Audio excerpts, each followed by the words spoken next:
کیا آپ لوگوں نے کبھی سوچا ہے کہ ایک شخص جو کپڑے کا تاجر تھا وہ کیسے فقہ کا سب سے بڑا امام بن گیا؟ ایسا امام جس نے علم کو عبادت بنایا، ایسا عالم جس نے بادشاہوں کے سامنے جھکنے سے انکار کر دیا۔ آج ہم بات کریں گے امام اعظم امام ابو حنیفہ کی، جن کی فکر نے کروڑوں دلوں کو جیتا اور جن کا نام آج بھی علم کا معیار ہے۔ امام ابو حنیفہ کا اصل نام نعمان بن ثابت تھا۔ آپ کا تعلق ایک غیر عرب فارسی گھرانے سے تھا جو اسلام قبول کرنے کے بعد کوفہ میں آباد ہوا۔ آپ کے والد ایک دیندار اور ایماندار تاجر تھے۔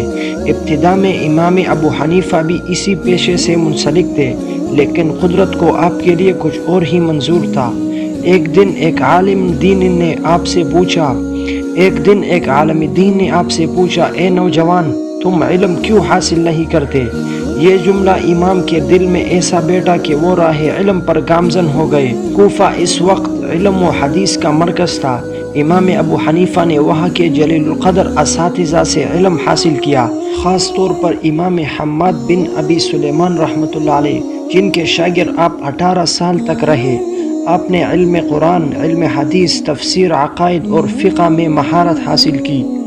اہم بات یہ ہے کہ امام ابو حنیفہ نے تابعین کی جماعت میں سے علم حاصل کیا اور صحابی انس بن مالک رضی اللہ تعالیٰ عنہ سے ملاقات کی، یعنی آپ تابعی بھی تھے، وہ نسل جو صحابہ کرام رضی اللہ تعالیٰ عنہ سے براہ راست ملی۔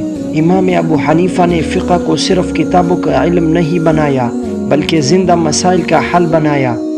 آپ نے اجتہاد کو زندہ کیا، یعنی عقل، قیاس، عرف اور مصلحت کے ذریعے شریعت کو نئے حالات پر نافذ کیا۔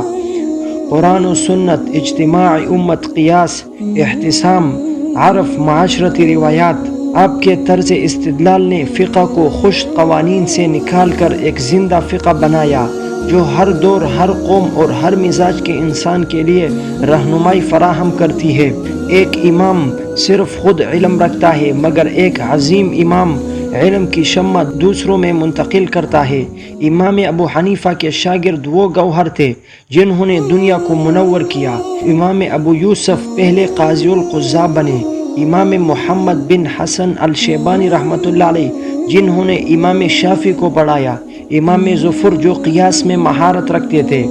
ان شاگردوں نے حنفی فقہ کو دستاویزی شکل دی اور یوں فقہ حنفی صدیوں کے لیے قائم ہو گئی۔ امام ابو حنیفہ کا علم صرف زبانی نہ تھا، آپ کے کردار میں بھی وہی عظمت جھلکتی تھی۔ جب اموی خلیفہ نے آپ کو قاضی بنانے کی پیشکش کی تو آپ نے انکار کر دیا۔ پھر عباسی خلیفہ منصور نے زبردستی قاضی بنانا چاہا، لیکن آپ نے فرمایا، اگر میں اس کے لائق ہوں تو مجھے آزاد چھوڑ دو، اور اگر نااہل ہوں تو قاضی کیوں بنانا چاہتے ہیں؟ آپ کو قید کر دیا گیا۔ اسی قید میں آپ نے 150 ہجری 767 عیسوی کو وفات پائی۔ امام ابو حنیفہ کے جنازے میں 50,000 سے زائد لوگ شریک ہوئے۔ اتنی بار نماز جنازہ دہرائی گئی کہ لوگ باری باری شامل ہو سکے۔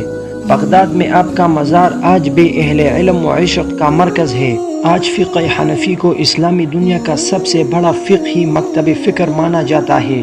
بر صغیر، ترکی، شام، مصر، افغانستان، روس اور وسطی ایشیا، ہر جگہ امام ابو حنیفہ کے نظریات زندہ ہے۔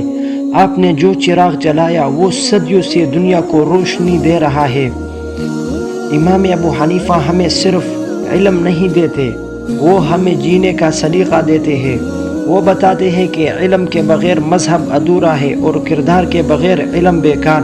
اگر آج ہم نے اپنے دین کو، اپنی شرعیت کو، اپنی شناخت کو زندہ دیکھنا چاہتے ہیں تو ہمیں امام ابو حنیفہ جیسے عظیم اماموں کے نقش قدم پر چلنا ہوگا۔ اگر آپ کو یہ ویڈیو پسند آئی ہو تو لائک کریں اور سبسکرائب کرنا نہ بھولیں۔ کامنٹس میں بتائیں کہ آپ اگلی ویڈیو کس اسلامی شخصیت پر دیکھنا چاہتے ہیں۔ سبسکرائب